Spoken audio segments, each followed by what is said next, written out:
Hello friends, मैं teacher Sangeeta Singh आप सभी का मैं अपने YouTube channel teacher Sangeeta Singh में स्वागत करती हूँ। आज की वीडियो में हम वाक्य के बारे में अध्ययन करेंगे। तो चलिए शुरू करते हैं आज का वीडियो। और सबसे पहले हम ये जान लेते हैं कि वाक्य किसे कहते हैं। तो वाक्य की परिभाषा यहाँ पर मैं लिखी हुई, जैसे देखिए, दो या दो से अधिक पदों के सार्थक समूह को जिसका पूरा पूरा अर्थ निकलता है और वाक्य कहते हैं। अर्थात हम कह सकते हैं कि जो शब्दों का जो व्यवस्थित क्रम होता है, जिसका कुछ न कुछ अर्थ निकलता है या भाव निकलता है, उसे हम क्या कहते हैं, वाक्य कहते हैं। इसको उदाहरण के माध्यम से समझ लेते हैं। जैसे देखिए, सत्य कड़वा होता है, असत्य होता कड़वा। तो यहाँ पे देखिए, सत्य कड़वा होता है। जब हम इस वाक्य को पढ़ते हैं तो इसका क्या होता है, एक निश्चित अर्थ निकलता है। साथ ही हमारे मन में क्या उत्पन्न होता है, एक भाव उत्पन्न होता है कि सत्य क्या होता है, कड़वा होता है। अतः इसे हम क्या कहेंगे, वाक्य कहेंगे। लेकिन मैंने एक दूसरा उदाहरण लिखा हुआ है। जैसे देखिए, सत्य होता कड़वा। जब हम इस वाक्य को पढ़ते हैं तो इसका जो कोई भी अर्थ नहीं निकलता है, ना ही हमारे मन में क्या उत्पन्न होता है, किसी भी प्रकार से भाव उत्पन्न होता है। अतः यह जो है क्या है, वाक्य का जो है वो उदाहरण नहीं है। और हम उदाहरण लिख सकते हैं, जैसे पक्षी आकाश में उड़ते हैं। जब हम इस वाक्य को पढ़ रहे हैं या बोल रहे हैं या हम इसको लिख रहे हैं तो कहीं ना कहीं हमारे मन में क्या उत्पन्न हो रहा है, एक भाव उत्पन्न हो रहा है कि पक्षी आकाश में क्या करते हैं, उड़ते हैं। अर्थात यह क्या है, वाक्य का उदाहरण है। अब हम किसको देख लेते हैं, वाक्य के अंग या घटक को देख लेते हैं। और वाक्य के अंग या घटक किसे कहा जाता है, तो वाक्य जिनसे मिलकर के बने हो तो उन्हें हम क्या कहते हैं, वाक्य के अंग या घटक कहते हैं। यहाँ पे देखिए, वाक्य के अंग या घटक कितने होते हैं, दो होते हैं। इसको मैं यहाँ पे लिख देती हूँ। वाक्य के अंग या घटक करके कितनी होती है, इसकी संख्या जो है वो दो होती है। पहला को हम क्या कहते हैं, उद्देश्य कहते हैं, और दूसरे को क्या कहते हैं, विधेय कहते हैं। अब हम ये जान लेते हैं कि उद्देश्य किसे कहते हैं और विधेय किसे कहते हैं। तो सबसे पहले हम ये जान लेते हैं कि उद्देश्य किसे कहते हैं। तो वाक्य में जिसके बारे में कुछ कहा जाता है, ऐसे सूचित करने वाले शब्दों को हम क्या कहते हैं, उद्देश्य कहते हैं। इसको हम उदाहरण के माध्यम से क्या कर लेते हैं, समझ लेते हैं। जैसे राम खेल रहा है। तो इस वाक्य को जब हम पढ़ते हैं, राम खेल रहा है, तो किसके बारे में बात की जा रही है, राम के बारे में बात की जा रही है। अर्थात यहाँ पे राम क्या है, उद्देश्य। और हम कारक में पढ़ चुके हैं कि जिसके बारे में बात की जाती है उसे हम क्या कहते हैं, कर्ता कहते हैं। अर्थात उद्देश्य क्या होता है, कर्ता होता है, या कर्ता को ही हम क्या कहते हैं, उद्देश्य कहते हैं। उद्देश्य को ही हम क्या कहते हैं, कर्ता कहते हैं। और उदाहरण ले लेते हैं। जैसे पूजा पढ़ रही है, मनोज दौड़ रहा है। तो यहाँ पे देखिए, पूजा पढ़ रही है, तो इस वाक्य में किसके बारे में बात की जा रही है, पूजा के बारे में बात की जा रही है। अर्थात पूजा भी क्या है, उद्देश्य है। मनोज दौड़ रहा है, तो यहाँ पे भी जो है वो मनोज क्या है, उद्देश्य है। और साथ ही राम, पूजा और मनोज तीनों क्या है, कर्ता है। तो उद्देश्य को ही हम क्या कह सकते हैं, कर्ता कह सकते हैं, या कर्ता को ही हम क्या कह सकते हैं, उद्देश्य कह सकते हैं। अब हम किसके बारे में देख लेते हैं, विधेय के बारे में देख लेते हैं कि विधेय किसे कहा जाता है। तो उद्देश्य के द्वारा जो कुछ भी कार्य किया जाता है उसे हम क्या कहते हैं, विधेय कहते हैं। यहाँ पे देखिए, उद्देश्य के द्वारा कौन कौन सा कार्य किया जा रहा है। यहाँ पे देखिए, राम खेल रहा है, पूजा पढ़ रही है और मनोज दौड़ रहा है। यहाँ पे खेल रहा है, पढ़ रही है और दौड़ रहा है, यह तीनों क्या है, विधेय है। साथ ही यहाँ पे देखिए, खेल रहा है, पढ़ रही है, दौड़ रही, तो इन तीनों के द्वारा क्या किया जा रहा है, कार्य किया जा रहा है। जो कार्य किया जाता है उसे हम क्या कहते हैं, क्रिया कहते हैं। अर्थात हम विधेय को ही क्या कहते हैं, क्रिया कहते हैं, या क्रिया को ही क्या कहते हैं, हम विधेय कहते हैं। साथ ही हम यह जान लेते हैं कि उद्देश्य की रचना जो है वो कितने प्रकार से होती है। तो उद्देश्य की जो है वो रचना कितने प्रकार से होती है, चार प्रकार से होती है। इसको भी यहाँ पर मैं लिख देती हूँ, उद्देश्य की रचना। तो उद्देश्य की रचना कितने प्रकार से होती है, चार प्रकार से होती है। किस प्रकार से होती है, उसको उदाहरण के माध्यम से देख लेते हैं हम। जैसे मनोज चढ़ा, वह चढ़ा, सवार चढ़ा, स्वतंत्रता की सवारी चढ़ा। यहाँ पे देखिए, मैं चार उदाहरण लिखी हुई हूँ। मनोज चढ़ा वह चढ़ा, सवार चढ़ा, स्वतंत्रता की सवारी चढ़ी। तो यहाँ पे देखिए जो उद्देश्य की रचना हो रही है वह किससे हो रही है? असंज्ञा से हो रही है। यहाँ पे किससे हो रही है? वह चढ़ा अर्थात यहाँ किससे हो रही है? सर्वनाम से हो रही है। सवार चढ़ा किससे हो रही है? विशेषण से हो रही है।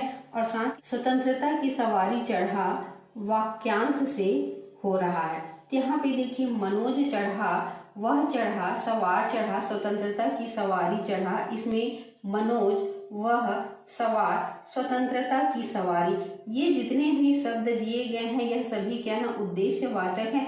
उद्देश्यवाचक अलग अलग हैं, फिर भी जो है उनका उद्देश्य और विधेय क्या है जो है वो अलग नहीं है, सभी क्या है? एक समान है। अर्थात इनमें क्या है जो है वो उद्देश्य और क्रिया क्या है? असमान है। इस प्रकार से उद्देश्य की रचना कितने प्रकार से होती है? 4 प्रकार से होती है। संज्ञा से होती है, सर्वनाम से होती है, विशेषण से होती है, साथ ही किससे होती है? वाक्यांश से होती है। कभी कभी ऐसा होता है कि किसी वाक्य में जो है वो उद्देश्य का लोप हो जाता है, किसी वाक्य में क्या हो जाता है? विधेय का लोप हो जाता है, लेकिन वाक्य क्या होता है? पूर्ण रहता है। इसको हम उदाहरण के माध्यम से देख लेते हैं। जैसे खाना खाइए, तो खाना खाइए यहाँ पे क्या है? विधेय। तो हम किसी न किसी को क्या कह रहे हैं? खाना खाने के लिए कह रहे हैं। तो यहाँ पे क्या हो गया? उद्देश्य या कर्ता का लोप हो गया, जिसको हम यहाँ पे लिख सकते हैं जैसे कि आप खाना खाइए। तो यहाँ पे सिर्फ हम खाना खाइए बोल करके आपका क्या कर दिए हैं? लोप कर दिए हैं। तो यहाँ पे उद्देश्य का क्या हो गया है? लोप हो गया है। इसी प्रकार से यहाँ आओ, यहाँ आओ में तो हम किसी को बोल रहे हैं कि यहाँ आओ, कि तुम यहाँ आओ। तो यहाँ पे हम यहाँ आओ बोल करके तुम का जो है वो क्या कर दिए हैं? लोप कर दिए। अर्थात यहाँ पे जो है वो आप और तुम क्या है? उद्देश्य हैं, लेकिन हम आप और तुम ना बोल करके सिर्फ हम क्या कह देते हैं? खाना खाइए, यहाँ आओ। तो यहाँ पे जो है वो उद्देश्य क्या हो जाता है? लोप हो जाता है। इसी प्रकार से कहीं कहीं क्या होता है? विधेय भी जो है वो लोप हो जाता है। जैसे बैंक कौन गया है, हम जब प्रश्न करते हैं तो हमको उत्तर मिलता है रमेश। तो यहाँ पे देखिए रमेश, रमेश यहाँ पे क्या है? उद्देश्य है। हम नहीं कहते हैं कि रमेश बैंक गया है, हम सिर्फ उत्तर क्या दे देते हैं? रमेश दे देते हैं, या हम क्या कह देते हैं? रमेश कह देते हैं। तो यहाँ पे क्या हो गया है? विधेय का जो है वो लोप हो गया। तो इस प्रकार से जो है वो कभी कभी उद्देश्य का भी क्या हो जाता है? लोप हो जाता है, और कभी कभी क्या हो जाता है? विधेय का भी जो है वो लोप हो जाता है। वाक्य के अंग या घटक के रूप में उद्देश्य और विधेय के बारे में हमने जाना। साथ ही अब हम किसके बारे में जान लेते हैं? उद्देश्य का विस्तार और विधेय का विस्तार के बारे में भी क्या कर लेते हैं? जानकारी हासिल कर लेते हैं। तो यहाँ पर मैं जैसे लिख देती हूँ, सबसे पहले हमने किसके बारे में जाना? उद्देश्य के बारे में जाना। उद्देश्य के बारे में हमने क्या जाना कि उद्देश्य ही क्या होता है? कर्ता होता है, या कर्ता ही क्या होता है? उद्देश्य होता है। साथ ही हमने किसके बारे में जाना? विधेय के बारे में जाना कि विधेय क्या होता है? क्रिया होती है, या क्रिया ही क्या होती है? विधेय होती है। अब हम किसके बारे में जानेंगे? उद्देश्य का विस्तार के बारे में जानेंगे। तो उद्देश्य का विस्तार क्या होता है? तो उद्देश्य का विस्तार अर्थात किसके बारे में हो? कर्ता के संबंध में हो, और चौथा विधेय का विस्तार। तो विधेय का विस्तार किसके बारे में होगा? क्रिया से संबंधित होगा, क्रिया से संबंधित। तो यहाँ पे हम 2 चीजों को देख चुके हैं। उद्देश्य के बारे में अध्ययन कर चुके हैं, साथ ही हम किसके बारे में अध्ययन कर चुके हैं? विधेय के बारे में जो है वो अध्ययन कर चुके हैं। अब हम किसको देख लेते हैं? उद्देश्य का विस्तार को समझ लेते हैं। तो उद्देश्य का विस्तार किसे कहते हैं? तो वाक्य में क्या होते हैं? जो उद्देश्य या कर्ता के अर्थ का क्या कर देते हैं? विस्तार कर देते हैं, उन्हें क्या कहते हैं? उद्देश्य का विस्तार कहते हैं। जैसे इसको एक उदाहरण के माध्यम से हम समझ लेते हैं। काली गाय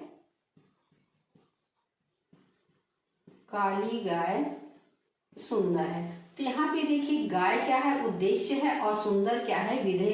तो यहाँ पे गाय जो है वो सिर्फ गाय नहीं है, वह क्या है? काली गाय। तो यहाँ पे क्या कर दिया गया है? कर्ता का क्या कर दिया गया है? अर्थात जो उद्देश्य है उसका क्या कर दिया गया है? विस्तार कर दिया गया। यहाँ पे जो है काली है वह क्या है? उद्देश्य का विस्तार है। इसको और आगे हम देख लेते हैं विधेय का विस्तार को, या हम क्या कर लेते हैं? उद्देश्य का विस्तार को जो और उदाहरण ले लेते हैं। जैसे अच्छा विद्यार्थी शिक्षक की आज्ञा मानता है। तो यहाँ पे देखिए विद्यार्थी क्या है, यहाँ पे जो है वो उद्देश्य है, और शिक्षक की आज्ञा मानता है, यह क्या है, विधेय। विद्यार्थी यहाँ पे क्या है, उद्देश्य है। चूंकि यहाँ पे यह कैसा है, अच्छा विद्यार्थी, अर्थात यह उद्देश्य का क्या कर रहा है, विस्तार कर रहा है, इसलिए अच्छा को हम क्या कहेंगे, उद्देश्य का अविस्तार कहेंगे। इसी प्रकार से विधेय का विस्तार को भी हम क्या कर लेते हैं, समझ लेते हैं। तो विधेय का विस्तार में क्या होगा, जो क्या करेगा, विधेय का विस्तार करेगा या क्रिया का विस्तार करेगा, उसे हम क्या कहेंगे, विधेय का विस्तार कहेंगे। जैसे इसको भी हम समझ लेते हैं, घोड़ा सरपट दौड़ा। ये देखिए, घोड़ा सरपट दौड़ा, तो घोड़ा दौड़ा ही नहीं, वह क्या दौड़ा, सरपट दौड़ा। तो यहाँ पे जो है वो क्रिया का क्या हो गया है, विस्तार हो गया, और क्रिया के विस्तार को हम क्या कहते हैं, विधेय का विस्तार कहते हैं। अर्थात यहाँ पे सरपट क्या है, और विधेय का अविस्तार है। तो आज की वीडियो में हमने जाना कि शब्दों के सार्थक समूह जिनका एक निश्चित अर्थ निकलता है या भाव उत्पन्न होता है, उसे हम क्या कहते हैं, वाक्य कहते हैं। साथ ही हमने वाक्य के अंग के बारे में जाना कि वाक्य के दो अंग होते हैं, उद्देश्य और विधेय। उद्देश्य किसे कहते हैं, तो वाक्य में जिसके बारे में कुछ कहा जाता है उसे हम क्या कहते हैं, उद्देश्य कहते हैं, या उसे हम क्या कहते हैं, कर्ता कहते हैं। या हम कह सकते हैं कि कर्ता को हम क्या कहते हैं, उद्देश्य कहते हैं, या उद्देश्य को ही हम क्या कहते हैं, कर्ता कहते हैं। साथ ही हमने विधेय के बारे में जाना, तो उद्देश्य के द्वारा जो कुछ भी कार्य किया जाता है उसे हम क्या कहते हैं, विधेय कहते हैं, या इस विधेय को हम क्या कहते हैं, क्रिया कहते हैं, क्रिया को ही हम क्या कहते हैं, विधेय कहते हैं। इसको हमने उदाहरण के माध्यम से जाना। साथ ही हमने यह जाना कि उद्देश्य की जो है वो रचना 4 प्रकार से होती है, संज्ञा से, सर्वनाम से, विशेषण से और वाक्यांश से क्या होती है, उद्देश्य की जो है वो रचना होती। कभी कभी कुछ वाक्य में ऐसा होता है कि जो उद्देश्य है उसका लोप हो जाता है, किसी वाक्य में क्या हो जाता है, जो है वो विधेय का जो है वो लोप हो जाता है। इसके बारे में भी हमने जाना। साथ ही हमने जो है वो उद्देश्य का विस्तार के बारे में जाना। उद्देश्य के विस्तार में हमने जाना कि यह क्या कर देता है, उद्देश्य का अर्थ में क्या कर देता है, विस्तार कर देता है, इसलिए इसे क्या कहते हैं, उद्देश्य का विस्तार करते हैं। साथ ही विधेय के विस्तार के बारे में हमने जाना कि जो विधेय के अर्थ का क्या कर देता है, विस्तार कर देता है, उसे हम क्या कहते हैं, अविस्तार करते हैं। तो इस प्रकार से आज मेरे द्वारा जो छोटा सा वीडियो वाक्य के बारे में बताया गया। अगर आज आप लोगों को यह वीडियो अच्छा लगा होगा तो वीडियो को लाइक कीजिएगा, कमेंट कीजिएगा और शेयर कीजिएगा। साथ ही अगर आप मेरे चैनल में नए हैं तो चैनल को सब्सक्राइब भी कीजिएगा।